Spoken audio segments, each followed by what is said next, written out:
Vamos a poner este tiempo en las manos del Señor con una oración. Sí, Señor, Dios Todopoderoso, Creador de todas las cosas, el que era, es y será, el único Dios y el único digno de recibir toda gloria, honra y alabanza. Señor, abre nuestros oídos y nuestros corazones a las enseñanzas de tu Hijo Jesús en esta mañana. Y Señor, transforma nuestras vidas. Ayúdanos a ser no solamente oidores, sino antes bien hacedores de tu palabra. Señor, somos privilegiados de estar en esta mañana aquí en este lugar, glorificando y exaltando tus atributos. Y te agradecemos, Señor, el regalo de tu palabra, contenida en este libro, el que llamamos Biblia, y que contiene el Santo Evangelio, el cual sabemos que es poder de Dios para salvación. Señor, permite a este siervo tuyo exponer tu palabra y que llegue a los hermanos tocando tú y no las palabras humanas, sino tu palabra, Señor, que toque los corazones de los que hoy nos reunimos aquí en este lugar. Y, Señor, que tu nombre sea exaltado por encima de todas las cosas. En el nombre de tu Hijo Jesús. Amén. De diversas maneras, el ser humano siempre ha sentido una profunda inquietud acerca de lo que sucede después de la muerte. A lo largo de la historia de la humanidad, todas las sociedades han estructurado sus reflexiones en torno a la noción de que tras la muerte el ser humano trasciende hacia otra forma de existencia. Las religiones del mundo, además de definir las deidades para explicar el origen de la vida y atribuir a seres superiores los sucesos incontrolables que rigen el mundo, han establecido creencias fundamentales que arrojan luz sobre el destino del hombre después de la muerte. De algún modo, de alguna manera, la humanidad posee lo que podríamos llamar la sensación de que hay algo más. La palabra de Dios nos brinda una explicación en el libro de Eclesiastés, en el capítulo 3, en el versículo 11, que fue parte de nuestra lectura devocional, que dice: todo lo hizo hermoso en su tiempo y ha puesto eternidad, Dios ha puesto eternidad en el corazón de ellos, de los hombres, sin que alcance el hombre a entender la obra que ha hecho Dios desde el principio hasta el fin. Solamente corrientes de pensamiento muy humanistas y ateas que colocan al hombre como el centro de la existencia se convencen a sí mismas de que no hay vida después de esta vida. No obstante, esta perspectiva tan humanista y atea es una perspectiva bastante pesimista y otorga poco sentido a la vida. Después de la muerte no hay nada, entonces ¿qué sentido tiene vivir esta vida? A menos que viviésemos una existencia completamente despreocupada, sin sufrimientos ni desafíos, incluso en esa situación, ¿de qué serviría si al final todo sería en vano? ¿Por qué sacrificarse? ¿Por qué trabajar? ¿Por qué soportar enfermedades o buscar placer en la vida? Salomón expresó magistralmente esta sensación de vacío en la vida humana en el libro de Eclesiastés, al descubrir que nada en este mundo era lo suficientemente gratificante como para motivar a vivir. Pero ¿y nosotros? ¿Alguna vez nos hemos preguntado qué sucederá después de nuestra vida? Cuando llegue nuestro momento final.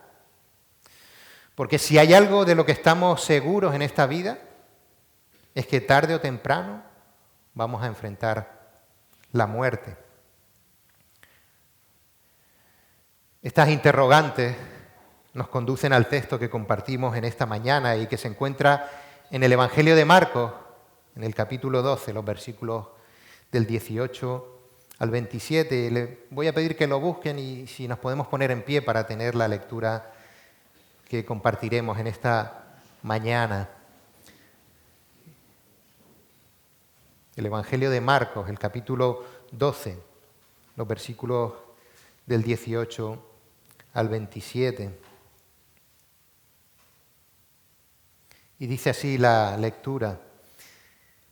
Entonces vinieron a él los saduceos, que dicen que no hay resurrección, y le preguntaron diciendo: Maestro, Moisés nos escribió que si el hermano de alguno muriere y dejare esposa, pero no dejare hijos, que su hermano se case con ella y levante descendencia a su hermano. Hubo 7 hermanos. El primero tomó esposa y murió sin dejar descendencia. Y el segundo se casó con ella y murió y tampoco dejó descendencia. Y el tercero de la misma manera. Y así los 7, y no dejaron descendencia. Y después de todos murió también la mujer. En la resurrección, pues, cuando resuciten, ¿de cuál de ellos será ella mujer, ya que los 7 la tuvieron por mujer? Entonces, respondiendo Jesús, les dijo: ¿No erráis por esto, porque ignoráis las Escrituras y el poder de Dios? Porque cuando resuciten de los muertos, ni se casarán ni se darán en casamiento, sino serán como los ángeles que están en los cielos. Pero respecto a que los muertos resucitan, ¿no habéis leído en el libro de Moisés cómo le habló Dios en la zarza diciendo: Yo soy el Dios de Abraham, el Dios de Isaac y el Dios de Jacob? Dios no es un Dios de muertos, sino Dios de vivos. Así que vosotros mucho erráis. Hasta aquí la palabra y nos podemos sentar.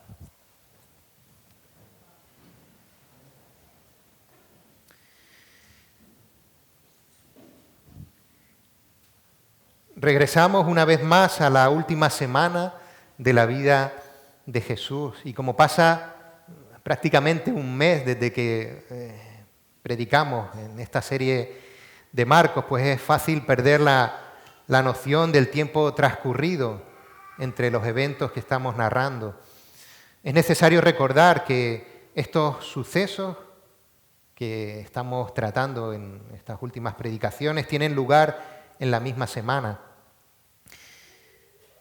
Y recapitulando un poco esta semana, Jesús inició pues esta semana, como decimos, ingresando triunfalmente en Jerusalén, no sé si lo recuerdan, cumpliendo de esta manera las expectativas mesiánicas anunciadas por los profetas.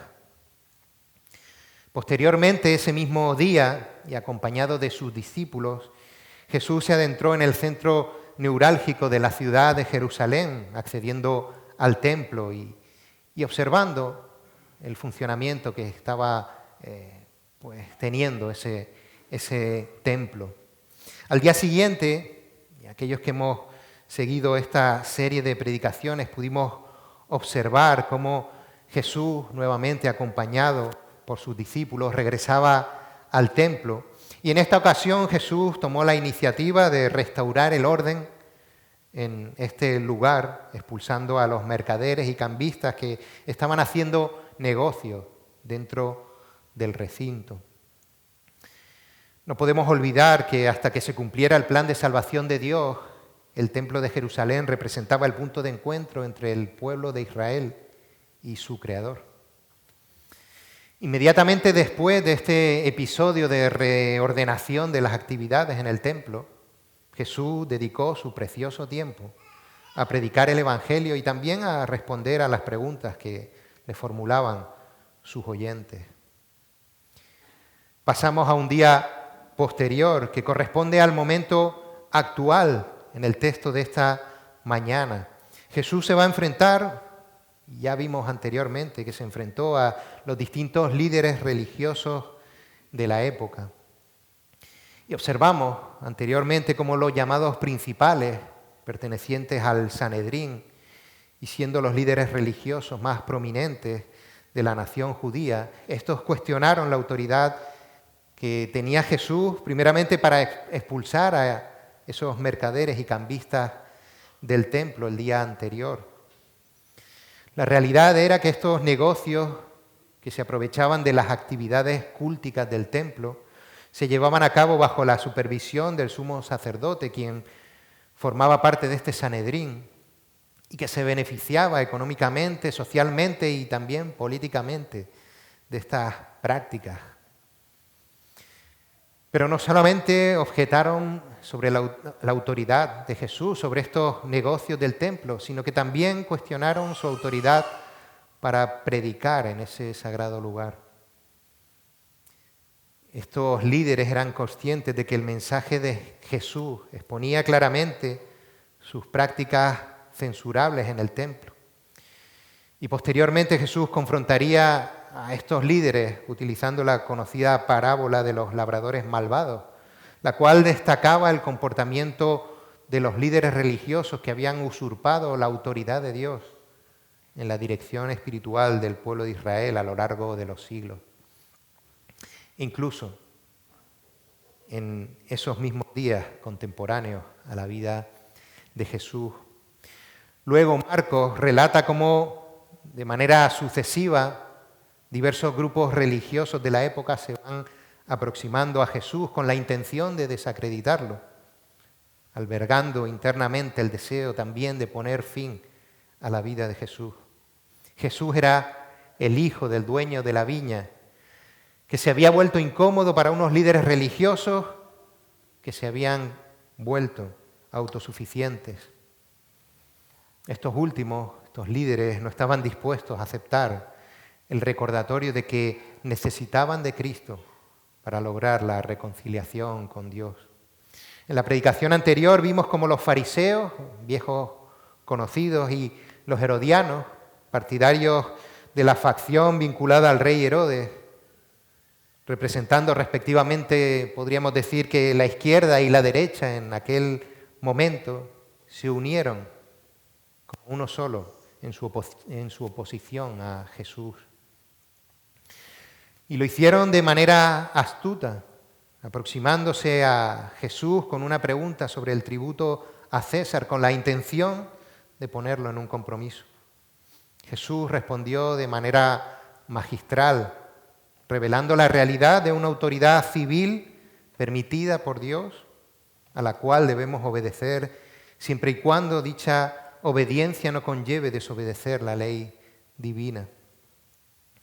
El mandato era claro: dar a César lo que es de César. Pero Jesús no solamente destacaba la responsabilidad del pueblo de cumplir con las leyes del gobierno de ese momento, sino que también subrayaba el compromiso total que debían tener con respecto a Dios. Este pasaje que tratamos en la predicación pasada nos desafiaba a nosotros, a cada creyente, a primero obedecer las leyes de nuestro país, pagando los impuestos debidos sin recurrir a artimañas, evitando ingresos no declarados, transacciones informales o maniobras para reducir la carga fiscal. Pero también nos instaba a dar a Dios lo que es de Dios, entregando nuestras vidas a Él para que Él las santifique, transformándonos cada vez más a la imagen de Cristo. Este desafío no consistía solamente en hacer cosas para Dios, sino en ser para Dios. En el día de hoy, otro grupo se acerca a Jesús. Esta vez son los saduceos. Este grupo surgió prácticamente al mismo tiempo que los fariseos y eran los descendientes del sumo sacerdote Sadoc, el primer sumo sacerdote en el templo de Salomón. El nombre Sadoc significa justo, por lo que se puede interpretar que saduceo significa justos o rectos. Este grupo se destacaba por su rigurosa observancia de la ley, limitándose a aceptar exclusivamente el Pentateuco, conocido como la Torá, como las Sagradas Escrituras. Para ellos, las Sagradas Escrituras se remitían solamente al Pentateuco. A diferencia de los fariseos, quienes fundamentaban su enseñanza no solo en el resto de los libros proféticos, sino también en la tradición y en un conjunto de leyes creadas por ellos mismos para justificarse delante de Dios. En cambio, los saduceos se ceñían estrictamente, como decimos, al Pentateuco.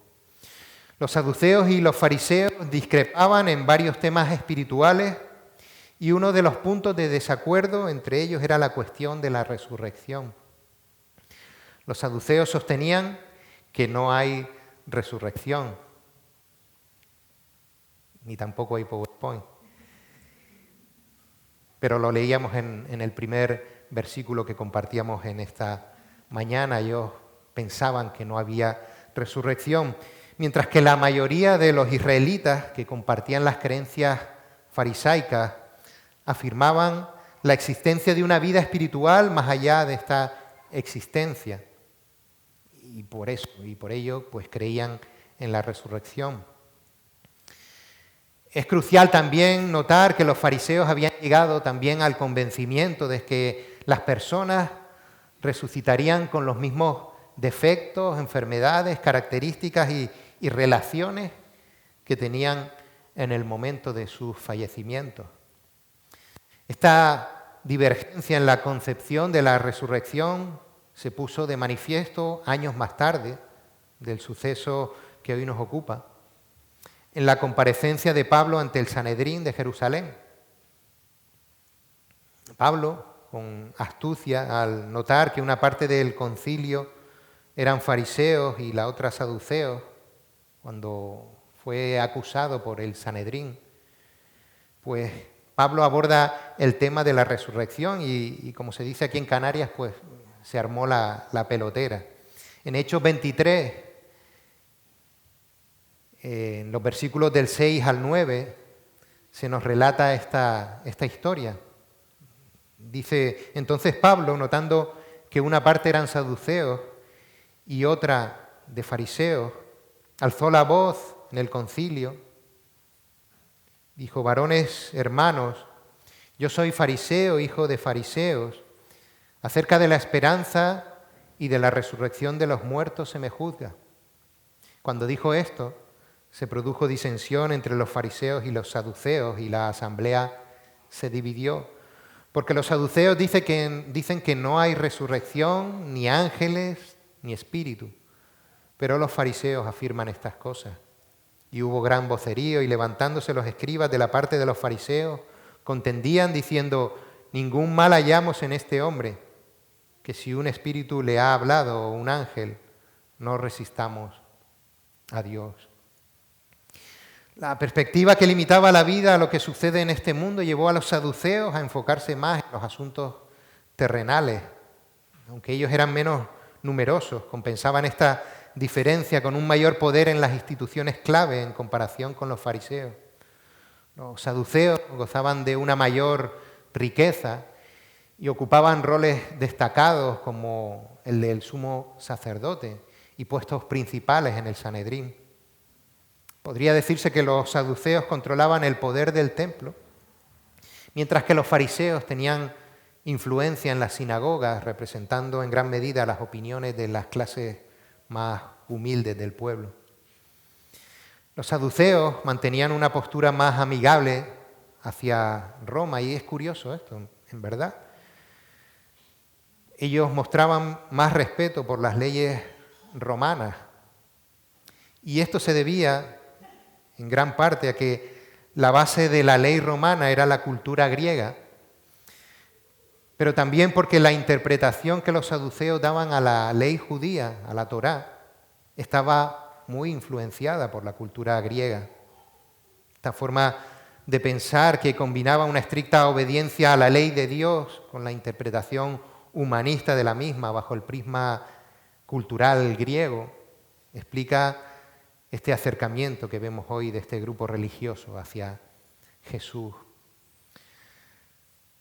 Lo que no nos cabe ninguna duda es que todos estos grupos religiosos se habían fijado un enemigo común en la figura de Jesús. Y nuevamente vemos que este grupo también se acerca de una manera amistosa, como anteriormente lo hicieron los fariseos y los herodianos, planteando primeramente una historia absurda en los versículos del 19 al 23. Dice el versículo 19, maestro, dijeron ellos, maestro, mostrando una falsa consideración hacia Jesús, maestro. Moisés nos escribió que si el hermano de alguno muriere y dejare esposa, pero no dejare hijos, que su hermano se case con ella y levante descendencia a su hermano. Y a partir de aquí le cuentan la historia que ellos pintan como que en realidad ocurrió. Y en el Evangelio de Mateo, en el pasaje paralelo del capítulo 22, los saduceos introducen esta historia diciendo, hubo pues entre nosotros 7 hermanos, como si esa historia hubiese ocurrido y alguno de ellos pues hubiese conocido a esa familia de 7 hermanos. Continuamos en el versículo 20 de nuestro pasaje. Hubo 7 hermanos, el primero tomó esposa y murió sin dejar descendencia, y el segundo se casó con ella y murió y tampoco dejó descendencia, y el tercero de la misma manera, y así los 7 y no dejaron descendencia, y después de todos murió también la mujer. Y es entonces cuando le formulan la pregunta, ¿y en la resurrección? Pues, cuando resuciten, vuelven a repetir, ¿de cuál de ellos será ella mujer? Ya que los 7 la tuvieron por mujer.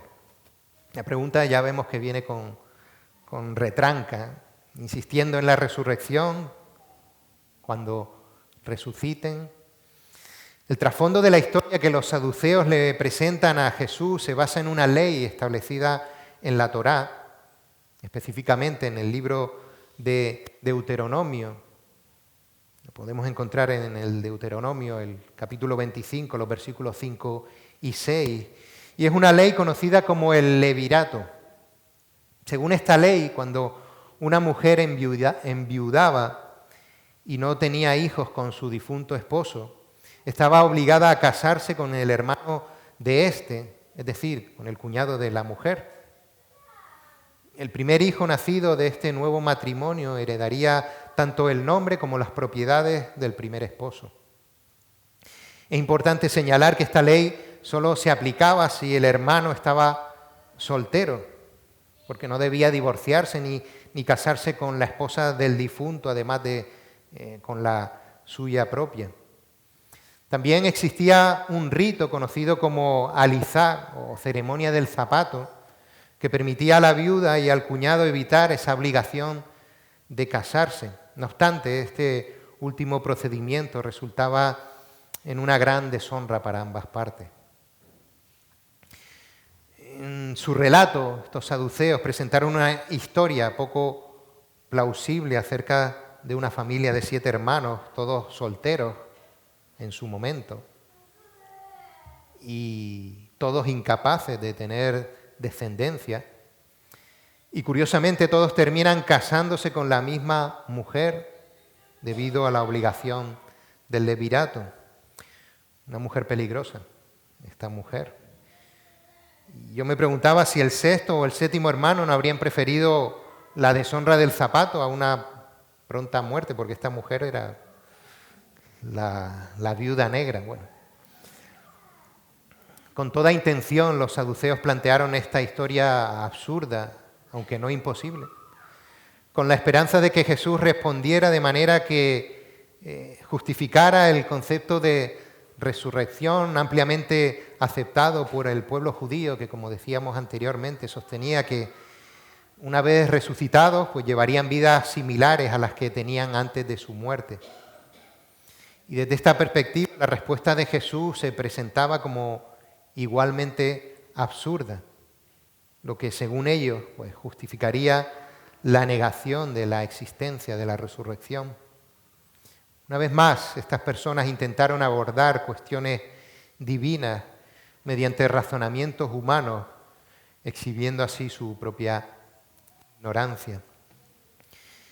Vemos ahora cómo Jesús responde con sabiduría y les responde en dos partes. Primeramente, Jesús expone la raíz de la ignorancia de los saduceos en el versículo 24. Y después Jesús expone la respuesta desde la fuente del conocimiento. La fuente del conocimiento que no es otra que la palabra de Dios, las Escrituras. Y Jesús comienza exponiendo la raíz de la ignorancia de los saduceos, el versículo 24. Entonces, respondiendo Jesús les dijo, ¿no erráis por esto?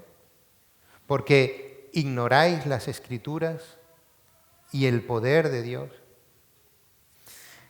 En su intento de ridiculizar a Jesús, son ellos los que quedan expuestos como ignorantes, siendo incluso descalificados como maestros por Jesús y por su exposición. Este último Jesús deja en claro que su falta de comprensión no se deriva de la falta de conocimiento sobre el tema en cuestión, podían tener sus propias opiniones, sino que se deriva de la falta de conocimiento de las Escrituras. Los saduceos se equivocaban en sus conclusiones porque verdaderamente desconocían el Pentateuco al que ellos veneraban. Su conocimiento de estos textos era parcial y los empleaban únicamente para respaldar ideas preconcebidas. Jesús no se está refiriendo a un conocimiento meramente intelectual, sino a la comprensión de las Escrituras que nos lleva a conocer el poder de Dios. El mismo Dios que creó los cielos y la tierra con el poder de su palabra, tiene la capacidad de resucitar a los muertos en la vida venidera. Pero algo aún más terrible, esa falta de conocimiento mantenía a los saduceos, al igual que hemos visto que pasaba con los fariseos, los mantenía espiritualmente muertos y ciegos ante la verdad. Ese desconocimiento de la palabra muchas veces se evidencia también en nuestras propias vidas. Ahora no estoy hablando de los saduceos, sino de nosotros mismos. Podemos llevar vidas que parecen ser cristianas, alineadas con los estándares que observamos en nuestros hermanos, pero muchas veces arrastramos comportamientos de nuestro pasado que aún no hemos sometido al filtro de la palabra. Es por eso que a veces nos encontramos en situaciones de las cuales no sabemos salir, ya sea porque desconocemos lo que la palabra dice al respecto, o porque en ocasiones carecemos de la valentía necesaria para obedecerla debido a que no estamos dispuestos a asumir las consecuencias que ello conlleva. Y esa falta de valentía para no asumir las consecuencias de lo que suceda por obedecer la palabra de Dios también es una manifestación de nuestro desconocimiento del poder de Dios y nos encierra en el bucle de querer resolver nuestros asuntos por nuestros propios medios. Este es un ejemplo de cómo el desconocimiento del poder de Dios y la falta de confianza en cómo nuestra obediencia a la palabra se manifestará en nuestras vidas es una muestra de cómo todo esto puede afectar a nuestras vidas. Jesús, por tanto, presenta la respuesta a este desconocimiento a la luz de las Escrituras, no entrando a debatir lo absurdo de la historia que ellos narraron, sino explicándoles cómo va a ser la vida después de la muerte. Y en el versículo 25 dice, cuando resuciten de los muertos, ni se casarán, ni se darán en casamiento, sino serán como los ángeles que están en los cielos. En la resurrección, la naturaleza de la vida será diferente a la de esta existencia terrenal. Esta expresión utilizada por Jesús de que seremos como los ángeles no implica que nos crecerán alas y nos convertiremos literalmente en ángeles. Más bien Jesús señala que en el cielo no habrá matrimonio, como ellos estaban intentando expresar con esta historia, eliminando la necesidad de relaciones sexuales y reproducción para preservar la humanidad, ya que la muerte habrá sido superada. Además, no habrá necesidad de estructuras familiares para proporcionar protección y educación, ya que todos estarán en perfecta unión con el Dios Trino y también los unos con los otros. Marta, que no la veo, Marta Arma, ya no será mi esposa, sino que solamente será mi hermana en Cristo. Algunos dirán, pero entonces ya no la querrás tanto. No, la querré más porque el Señor me habrá perfeccionado en amor y será un amor perfecto. Es crucial entender que la verdadera intención de los saduceos no era la de conocer el destino de esos 7 hermanos que mencionaron, sino más bien demostrar que la resurrección era una invención. Jesús, anticipando su escepticismo ante la resurrección, Jesús, conociendo ya de qué pie cojeaban ellos, conociendo la forma de pensar de ellos, los enfrenta con la parte de las Escrituras que ellos aceptan, el Pentateuco, y les responde, pero respecto a que los muertos resucitan, ¿no habéis leído en el libro de Moisés cómo le habló Dios en la zarza diciendo, yo soy el Dios de Abraham, el Dios de Isaac y el Dios de Jacob? Dios no es Dios de muertos, sino Dios de vivos. Así que vosotros mucho erráis. Ese encuentro de Moisés con Dios en la zarza ardiente se halla en el libro de Éxodo, específicamente en el capítulo 3, en el versículo 6. Este episodio está contenido en uno de los libros del Pentateuco, el cual, como venimos diciendo, los saduceos consideraban sagrado y del cual ellos seguían sus preceptos y enseñanzas al pie de la letra. Al menos eso es lo que afirmaban ellos. Jesús les expone este pasaje de manera que cuando Dios habla a Moisés en la zarza utilizando el verbo ser en presente, estaba indicando a Moisés que si Abraham, Isaac y Jacob ya no existieran, entonces Dios no podía ser en ese momento el Dios de ellos. De esta forma Jesús resalta que Dios es un Dios de vivos y no un Dios de muertos. La resurrección no es un tema secundario en el cristianismo, aunque este texto no profundiza en el tema, sino que refuta dicha realidad a la luz de las Escrituras y se las presenta así a estos saduceos. Me gustaría hacer algunos apuntes al respecto de la resurrección. Y uno primordial e importantísimo es que Jesús resucitó. Como decimos, la resurrección no es algo secundario, forma parte integral del plan de salvación, como lo anunció Jesús a sus discípulos. Ya lo vimos en Marcos, el capítulo 8, el versículo 31, como Jesús anunció su muerte, pero también el final de esos versículos que hablan de que Él iba a resucitar. Marcos 9:31, Marcos 10, los versículos del 32 al 34.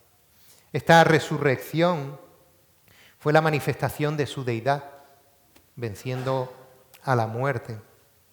Cuando los fariseos y los escribas le solicitaron a Jesús una señal milagrosa, Él se negó a convertirse en un entretenimiento para ellos y les dijo que recibirían la señal de Jonás, que así como Jonás estuvo 3 días y 3 noches en el vientre del pez, Jesús moriría, sería sepultado y resucitaría al 3er día. Este milagro de la resurrección solo podía ser llevado a cabo por el poder de Dios. También hemos de notar que la resurrección de Cristo abre la puerta a la resurrección del creyente. Dice Romanos 8, el versículo 11: pero si el espíritu de aquel que levantó de los muertos a Jesús mora en vosotros, el que levantó de los muertos a Cristo Jesús vivificará también vuestros cuerpos mortales, su espíritu que mora en vosotros. En este versículo el apóstol Pablo destaca el papel del Espíritu Santo en la resurrección y se refiere al Espíritu de Dios como aquel que levantó a Jesús de entre los muertos. La idea es que ese mismo poder divino que resucitó a Jesús también actúa en la vida de los creyentes, ofreciendo la esperanza de la resurrección futura para aquellos que están unidos a Cristo. La verdad de la resurrección también es una realidad consoladora para los cristianos. La tristeza, el sufrimiento y el pecado que caracterizan esta vida actual va a llegar a su fin.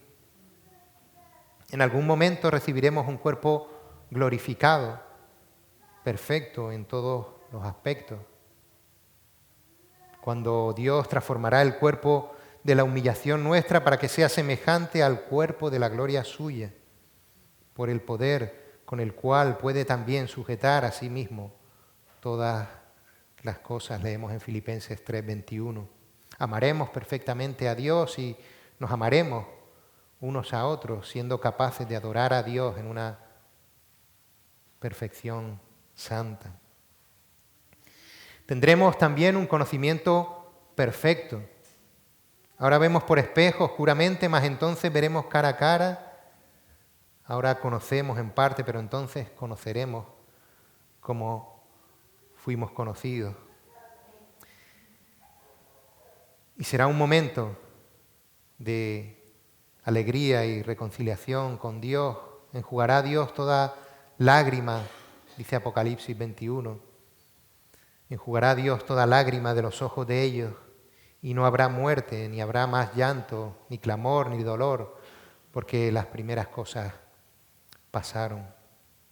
Este pasaje que se encuentra en la visión de Juan del nuevo cielo y la nueva tierra, un lugar donde Dios crea un ambiente donde no hay más sufrimiento, dolor ni muerte. Es una promesa consoladora y esperanzadora para los creyentes, indicando que en la presencia de Dios todas las aflicciones y sufrimientos serán eliminados. El tema de la resurrección es un tema importante también, porque si no hubiera resurrección para los creyentes, nuestra fe carecería de fundamento. Pablo abordó estas dudas que surgieron en la iglesia de Corinto, donde algunos negaban la resurrección corporal de los creyentes. Y esta premisa también negaba la resurrección corporal de Cristo, lo cual implicaría que todo el testimonio apostólico sería falso y que nuestra fe carecería de sentido y utilidad. Seguiríamos en nuestros pecados sin la reconciliación con Dios. Por eso creemos en la resurrección corporal de Cristo y confiamos en que de la misma manera nosotros resucitaremos un día y nuestros cuerpos serán transformados. Por lo tanto, el texto de hoy, que no profundiza tanto en el tema de la resurrección, sí confirma en palabras de Jesús sustentadas en las Escrituras que hay vida después de la muerte. Sin embargo, también sabemos que solo aquellos que hayan aceptado a Jesús como su Señor y Salvador, dando público testimonio de esa verdad mediante el bautismo, disfrutarán de la eternidad en comunión con Dios y con aquellos que también le hayan aceptado. Y aceptar a Jesús como Salvador implica reconocer que somos pecadores, arrepentirnos en su presencia y reconocer que solo en Cristo encontramos la salvación. Aceptar a Jesús como Señor significa vivir en obediencia a Él, buscando agradarle y exaltar su nombre. Aceptar a Jesús no consiste simplemente en autodenominarse cristiano, pero continuar viviendo según los propios deseos. Aceptar a Jesús no consiste en bañarse en la piscina bautismal, pero seguir tomando decisiones movidos por impulsos propios en lugar de obedecer la palabra. Solamente los verdaderos creyentes resucitarán para vida. Porque aquellos que no hayan aceptado a Cristo como Señor y Salvador resucitarán para condenación.